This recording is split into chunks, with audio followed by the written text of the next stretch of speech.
Good morning friends, मैं हूं तौफीक। आपका स्वागत है आपके अपने चैनल एकरा एजुकेशन अड्डा पर, जहां आप शिक्षक नियोजन से या शिक्षकों से जुड़ी हुई कोई खबर होती है जो आप सबके लिए इंपॉर्टेंट होती है, उन खबरों को लेकर मैं आप सबके सामने हाजिर होता हूं। दोस्तों, जैसा आपको मालूम है कि आज है 1 अक्टूबर।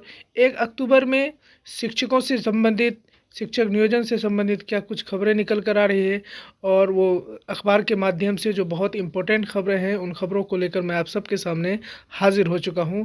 जैसा दोस्तों आप स्क्रीन पर देख रहे होंगे, योगदान की तारीख से नहीं मिलेगा प्रशिक्षण का वेतन। पहले इस खबर पर बात कर लेते हैं, उसके बाद आगे दूसरी खबर पर बात करेंगे। 2-3 खबरों को लेकर मैं आप सबके सामने हाजिर हुआ हूँ। तो दोस्तों, मेरे इस वीडियो को देखना शुरू करने से पहले, अगर हमारे चैनल पर नए हैं, शिक्षकों से जुड़ी हुई किसी तरह की भी खबर सबसे पहले और सबसे सटीक खबर आप पाना चाहते हैं तो मेरे चैनल को जरूर सब्सक्राइब कर लें। साथ के साथ बेल आइकन को प्रेस कर लें कि जैसे ही कोई वीडियो डालूँ सबसे पहले उसका नोटिफिकेशन आपको मिल जाए। तो चलिए दोस्तों, शुरू करते हैं इस वीडियो को बिना देर किए। योगदान की तारीख से नहीं मिलेगा प्रशिक्षित का वेतनमान। तो ये जो खबर है ये बीएड वालों के है, बीएड वालों के लिए है। बीएड के आधार पर योगदान की तिथि से प्रशिक्षित का वेतनमान नहीं मिलेगा। बीएड की उत्तीर्ण या योगदान की तिथि से प्रशिक्षित वेतनमान के शिक्षक अभ्यर्थियों के दावे को खारिज कर दिया गया है। तो ये जो दावा किया गया था कि जब से हम ज्वाइनिंग हुए हैं, हमको प्रशिक्षित का वेतन जभी से मिलना चाहिए, लेकिन सरकार ने या सुप्रीम कोर्ट ने ये कहा कि जब तक आपका संवर्धन कोर्स पूरा नहीं हो जाता है, यानी आपका ब्रिज कोर्स जब से पूरा हो जाएगा, जब से आपको माना जाएगा कि आप प्रशिक्षित हैं, उसके बाद से आपको जो है वेतनमान में बढ़ोतरी की जाएगी और आपको वेतनमान दिया जाएगा।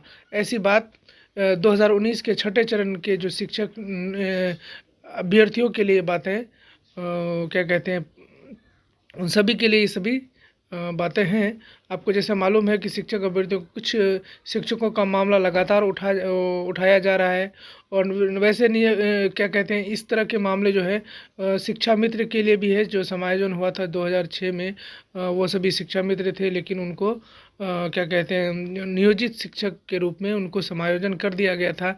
यानी उसके बाद कोई भी शिक्षा मित्र नहीं रहेगा, वो सभी नियोजित शिक्षक की श्रेणी में आ जाएंगे। वैसे क्या कहते हैं, जो नियमावली 2006 के तहत किया गया था, वैसे बेसिक ग्रेड शिक्षकों को भी बीएड की योग्यता पर प्रशिक्षित के साथ सभी लाभ दिए जा रहे हैं। इसके साथ ही वादी का वाद दायर किया गया। एनआईओएस द्वारा सेतु पाठ्यक्रम संवर्धन नामित बिहार के सरकारी विद्यालयों में लगभग 5,261 विषयों में लगभग 2,500 शिक्षकों को बीएड की योग्यता पर बेसिक ग्रेड में प्रशिक्षित का लाभ दिया जा रहा है। सर्वोच्च न्यायालय ने यह मामला 2019 में पारित किया गया। डीईपी के 2 वर्षों प्रशिक्षण के तीनों मॉड्यूल में उत्तीर्ण करने के बाद 6 महीने के संवर्धन कार्यक्रम पूरा करने वाले शिक्षकों को 2 वर्षीय डीईपी प्रशिक्षण के उत्तीर्ण होने की तिथि से ही प्रशिक्षित वेतनमान दिया जाए। वादी द्वारा दिए गए आवेदन की समीक्षा की गई। समीक्षा के बाद पाया कि वादीगण पंचायत प्रारंभिक शिक्षक के रूप में मूल कोटि के पद पर वर्ग 1 से 5 तक में नियोजित या समायोजित किए गए हैं। मूल कोटि के पद के लिए बीएड प्रशिक्षण की मान्यता सशर्त है। उन्हें 6 महीने का संवर्धन कोर्स पाठ्यक्रम करना अनिवार्य है। इन सभी पर विचार करने के बाद बीएड योग्यता के आधार पर योगदान की तिथि से याचिकाकर्ताओं को प्रशिक्षित वेतनमान का दावा अनुमान्य योग्य नहीं होने के कारण अस्वीकृत कर दिया गया। तो यहाँ पर इस खबर का निचोड़ ये निकल कर आ रहा है कि जैसा आपको मालूम है कि जो बीएड धारी शिक्षकों की बहाली हुई थी, चाहे 2003 में हो या 2006 में हो या फिर 2019 में हो, तो सरकार की जो नियमावली है उसके अनुसार ये कहा गया है कि जो भी शिक्षक बहाल होते हैं उनका जो वेतनमान की जो बढ़ोतरी है, वो आप जब 6 महीने का संवर्धन कोर्स यानी ब्रिज कोर्स आपका जब कंप्लीट हो जाता है, जब से आपकी वेतन में बढ़ोतरी की जाएगी। अगर कोई ये चाहते हैं कि मेरी ज्वाइनिंग जब से हुई, हम बीएड का ब्रिज कोर्स भले बाद में करते हो, लेकिन मुझे जो है सैलरी वो जब से ज्वाइनिंग हुई तब से दिया जाए, तो कोर्ट ने इस बात को लेकर मना कर दिया कि नहीं, जब से आपका ब्रिज कोर्स पूरा हुआ तब से आपको जो पूरा वेतनमान मिलेगा। तो ये खबर थी दोस्तों खास जो निकल कर आ रही थी। वैसे शिक्षक जो प्राथमिक में बहाल है 1 से 5 तक बीएड डिग्री लेकर बहाल हैं। तो चलिए दोस्तों, अब शुरू करते हैं, दूसरे खबर की बात करते हैं। दूसरे खबर की बात कर लें तो एसटीईटी का रिजल्ट 3 को, यानी दोस्तों उन सभी शिक्षक अभ्यर्थियों के लिए बहुत अच्छी खबर है जो लोग अभी बीपीएससी के माध्यम से जो शिक्षक बहाली में जो परीक्षा हुई है, और माफ़ कीजिएगा, बीपीएससी वाला ने उसके बाद बीपीएससी के परीक्षा के बाद जो एसटीईटी की परीक्षा ली गई है, उन सभी एसटीईटी शिक्षक अभ्यर्थियों के लिए पात्रता परीक्षा जो एसटीईटी का लिया गया वो 3 अक्टूबर को उसका रिज़ल्ट जारी होने वाला है।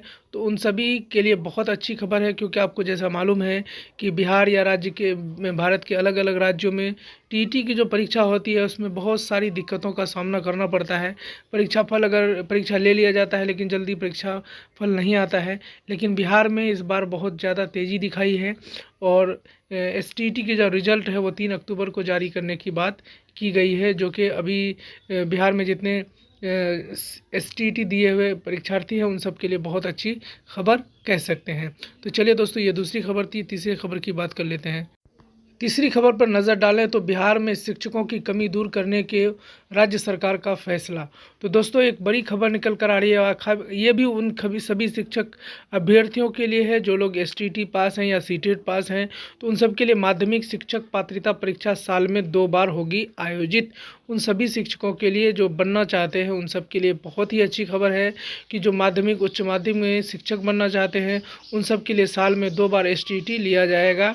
तो और सरकार लगातार जो बहाली है उसको करती रहेगी, जिससे कि जब तक बिहार के सभी शिक्षकों के पद भर ना जाएं। तो इन सभी के लिए बहुत अच्छी खबर। चलिए दोस्तों, अगर ये तीनों खबरें आपको अच्छी लगी हों और आपको लग रहा है कि हमारे काम की खबर है तो ज़रूर इसको लाइक और शेयर ज़रूर करें। साथ के साथ अगर हमारे चैनल पर नए हैं, शिक्षकों से जुड़ी हुई खबर पाना चाहते हैं तो ज़रूर मेरे चैनल को सब्सक्राइब कर लें। बहुत बहुत शुक्रिया, धन्यवाद। मिलते हैं अगले वीडियो में किसी नए अपडेट के